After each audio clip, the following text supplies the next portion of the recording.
Assalamualaikum warahmatullahi wabarakatuh. Salam bahagia dan sehat selalu rekan Bapak Ibu pengawas sekolah dimanapun berada. Berjumpa kembali bersama saya Muhammad Syarif. Pada kesempatan ini ingin berbagi praktik baik tentang contoh SKP pengawas sekolah triwulan 1 tahun 2024 sesuai dengan siklus pendampingan pengawas sekolah dan aplikasi e-kinerja BKN. Ibu yang saya hormati, pada buku petunjuk siklus pendampingan pengawas sekolah terdapat 4 tahap, di mana tahap pertama adalah tahap perencanaan pendampingan. Kemudian kegiatan yang dilakukan oleh pengawas sekolah di dalam tahap perencanaan pendampingan ini ada 5. Yang pertama adalah melakukan pertemuan dengan kepala sekolah dampingan. Kedua, memetakan komitmen perubahan para kepala sekolah dampingan. Ketiga, menentukan strategi pendampingan dan metode pendampingan. Keempat, menyusun dokumen rencana pendampingan satuan pendidikan. Dan yang kelima, mengirimkan rencana pendampingan kepada kepala dinas pendidikan kabupaten kota di mana kita bertugas. Bapak Ibu yang saya hormati, 5 kegiatan di atas ini di perencanaan pendampingan, lini masanya adalah Januari sampai Maret tahun pertama. Coba kita perhatikan Bapak Ibu, tanda panah ini berkedip di bawah. Ini adalah format pengisian aplikasi e-kinerja di triwulan pertama, di mana di triwulan pertama di e-kinerja juga lini masanya periodenya adalah Januari-Maret. Jadi kalau dikaitkan dengan siklus pendampingan pengawas sekolah sangat erat kaitannya Bapak Ibu. Nah, kemudian di tahap kedua adalah tahap pendampingan terhadap perencanaan program satuan pendidikan. Ada 4 kegiatan di sini Bapak Ibu yang akan dilakukan oleh seorang pengawas sekolah, di mana lini masanya adalah April Juni tahun pertama. Kemudian di SKP e-kinerja, SKP triwulan kedua juga periodisasinya adalah 1 April sampai dengan 30 Juni tahun berjalan. Jadi artinya berkaitan langsung.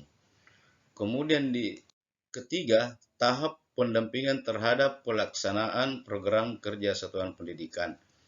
Di sini ada 4 kegiatan yang akan dilaksanakan oleh pengawas sekolah, di mana lini masanya adalah bulan Juli sampai Desember tahun pertama atau tahun yang berjalan. Nah, kalau dikaitkan dengan SKP kinerja pengawas sekolah, maka ini akan dilaporkan dalam 2 triwulan. Triwulan pertama, triwulan ketiga maksudnya di sini Bapak Ibu, untuk Juli Desember yaitu bulan Juli sampai September. Kemudian di triwulan 4 adalah Oktober sampai Desember. Selanjutnya tahap keempat, pelaporan pendampingan. Pelaporan pendampingan ini ada 4 kegiatan yang akan dilakukan oleh pengawas sekolah Bapak Ibu. Ini ada 4. Ini lini masanya adalah Januari Maret tahun kedua. Artinya di tahun kedua kalau kita mulai sekarang di tahun 2024, maka tahap pelaporan pendampingannya itu di Januari Maret tahun 2025. Di contoh ini adalah sasaran kerja pegawai di triwulan pertama di tahun 2024 kaitannya dengan siklus pendampingan pengawas sekolah. Bapak Ibu yang saya hormati, seperti tadi di tahap pertama perencanaan pendampingan ada 5 kegiatan yang akan dilakukan oleh pengawas sekolah. Setelah menelaah dari 5 kegiatan tersebut, saya mencoba meramu menjadi 3 RHK. Jadi ada 3 RHK dari 5 kegiatan. Mungkin Bapak Ibu ada yang 4 atau ada yang 5 RHK, terserah dari Bapak Ibu kalau ingin ditambah atau kalau mau dikurangi, terserah dari Bapak Ibu ya. Baik, Bapak Ibu yang pertama. Bapak Ibu yang saya hormati, eh, tentu ini adalah detail SKP kita Bapak Ibu.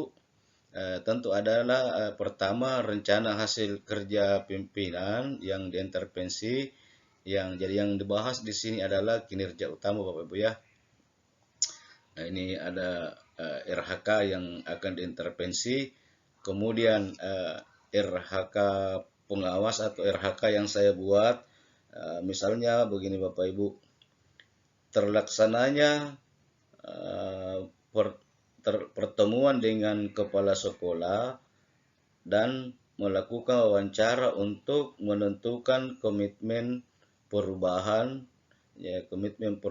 kepala sekolah dampingan. Yang kedua, tersusunnya laporan strategi pendampingan dan metode pendampingan untuk sekolah dampingan.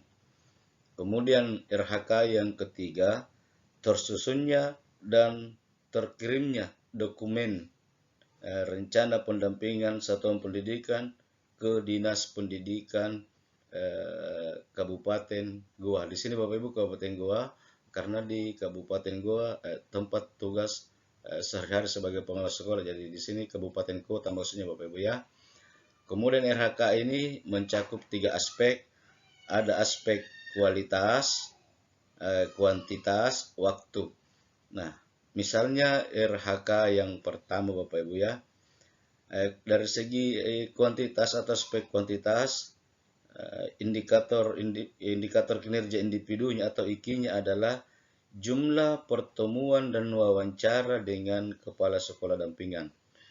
Kemudian targetnya di sini Bapak Ibu, target tahunannya 14 pertemuan.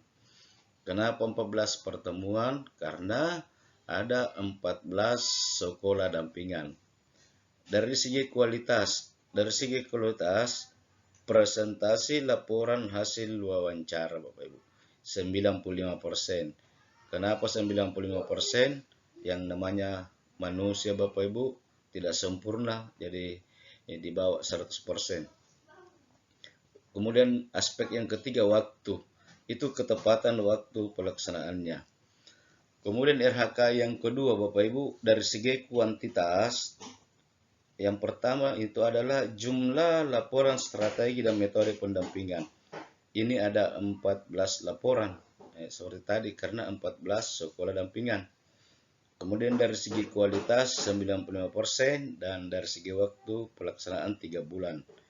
Di RHK yang ketiga ini Bapak Ibu, dari segi kuantitasnya jumlah laporan strategi, jumlah dokumen rencana pendampingan satuan pendidikan itu ada 2 dokumen Bapak Ibu. Kenapa 2 dokumen? 1 dokumen rencana pendampingan dan 1 dokumen yang saya maksud di sini adalah berita acara penyerahan dokumen rencana pendampingan ke Dinas Pendidikan Kabupaten Kota. Kualitasnya 95% dan waktunya 3 bulan. Nah, setelah mengisi ini rencana kerja Bapak Ibu di detail SKP pada aplikasi kinerja, selanjutnya kita akan mengisi tentang rencana aksi. Ya, rencana aksi maksudnya di sini Bapak Ibu, apa yang akan dilaksanakan oleh pengawas sekolah sehingga RHK-nya tercapai. Coba kita lihat Bapak Ibu RHK yang pertama. Di RHK yang pertama bunyinya seperti ini. Terlaksananya pertemuan dengan kepala sekolah dampingan dan melakukan wawancara komitmen perubahan kepala sekolah dampingan.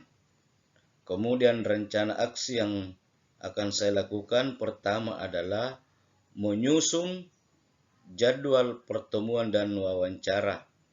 Yang kedua, membuat instrumen wawancara. Yang ketiga, melakukan wawancara dengan kepala sekolah dampingan. Dan yang keempat, mendokumentasikan kegiatan wawancara dengan kepala sekolah dampingan. Inilah minimal 4 aksi yang saya lakukan untuk mencapai RHK ini Bapak Ibu, baik dari segi kuantitas, kualitas maupun waktu. Kemudian di RHK yang kedua, yaitu tersusunnya laporan strategi pendampingan dan metode pendampingan sekolah dampingan dari segi kuantitas, kualitas, dan waktunya juga harus kami penuhi Bapak Ibu. Agar terpenuhi ini, maka aksi yang akan saya lakukan adalah pertama, tentu aksi yang pertama adalah menelaah pola-pola jawaban hasil wawancara dengan kepala sekolah. Yang kedua, menganalisis pola jawaban kepala sekolah. Dan yang ketiga, membuat laporan strategi dan metode pendampingan. Itu yang rencana yang akan saya lakukan, Bapak Ibu. Bapak Ibu yang saya hormati. Kemudian RHK yang ketiga, yaitu tersusunnya dan terkirimnya dokumen rencana pendampingan satuan pendidikan ke Dinas Pendidikan Kabupaten Kota, yang dalam hal ini adalah tempat tugas saya Kabupaten Goa. Nah, supaya ini terdokumentasi dan terkirim, maka rencana aksi saya yang pertama adalah menyusun dokumen rencana pendampingan satuan pendidikan. Ketiga, membuat berita acara serah terima dokumen rencana pendampingan. Dan yang ketiga, mengirim atau menyetor rencana pendampingan ke Dinas Pendidikan Kabupaten Goa. Itu rencana aksi untuk mencapai 3 RHK ini, Bapak Ibu. Selanjutnya, di kolom penilaian di detail SKP tentang pengisian bukti dukung untuk periode triwulan pertama tahun 2024. Bapak Ibu yang saya hormati, ini ada beberapa hal yang otomatis terisi Bapak Ibu ya. Seperti yang ini Bapak Ibu, rencana kerja pimpinan di intervensi itu otomatis. Kemudian RHK kita sebagai pengawas sekolah ini juga otomatis. Kemudian rencana aksi ini diisi oleh yang bersangkutan.